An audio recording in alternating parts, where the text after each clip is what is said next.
Gulf മേഖലയെ വീണ്ടും യുദ്ധഭീതിയിലാഴ്ത്തി Kuwait അന്താരാഷ്ട്ര വിമാനത്താവളത്തിന് നേരെ വ്യോമാക്രമണം.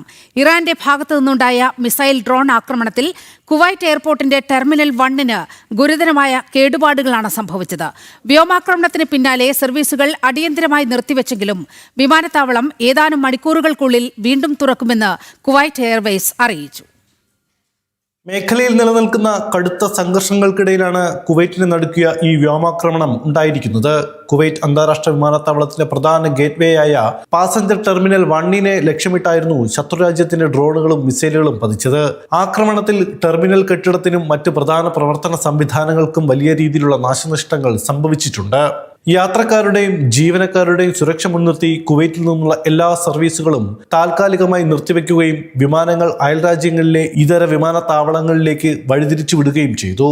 വിമാനത്താവളത്തിൽ വെച്ച് തന്നെ പരിക്കേറ്റവർക്ക് അടിയന്തര വൈദ്യസഹായം ലഭ്യമാക്കിയിട്ടുണ്ട്. സുരക്ഷാ കാരണങ്ങളാൽ വിമാന കമ്പനികളായ ജസീറ എയർവേസ് ഉൾപ്പെടെയുള്ളവ വൈകുന്നേരം 5 മണിവരെയുള്ള തങ്ങളുടെ സർവീസുകൾ റദ്ദാക്കിയിരുന്നു. എന്നാൽ വ്യോമാക്രമണത്തിന് പിന്നാലെ വിമാനത്താവളത്തിലെ സുരക്ഷാ സാഹചര്യങ്ങൾ അധികൃതർ അടിയന്തരമായി വിലയിരുത്തി. നിലവിലെ സ്ഥിതിഗതികൾ പൂർണ്ണമായും നിയന്ത്രണ വിധേയമാണെന്നും പ്രവർത്തനങ്ങൾ സാധാരണ നിലയിലാക്കാൻ ആവശ്യമായ എല്ലാ ക്രമീകരണങ്ങളും പൂർത്തിയാക്കിയതായും അധികൃതർ വ്യക്തമാക്കി. വിമാനത്താവളം ഏതാനും മണിക്കൂറുകൾക്കുള്ളിൽ വീണ്ടും തുറക്കുമെന്നും തടസ്സപ്പെട്ട വിമാന സർവീസുകൾ ഘട്ടം ഘട്ടമായി പുനരാരംഭിക്കുമെന്നും കുവൈറ്റ് എയർവേസ് ചെയർമാൻ അറിയിച്ചു.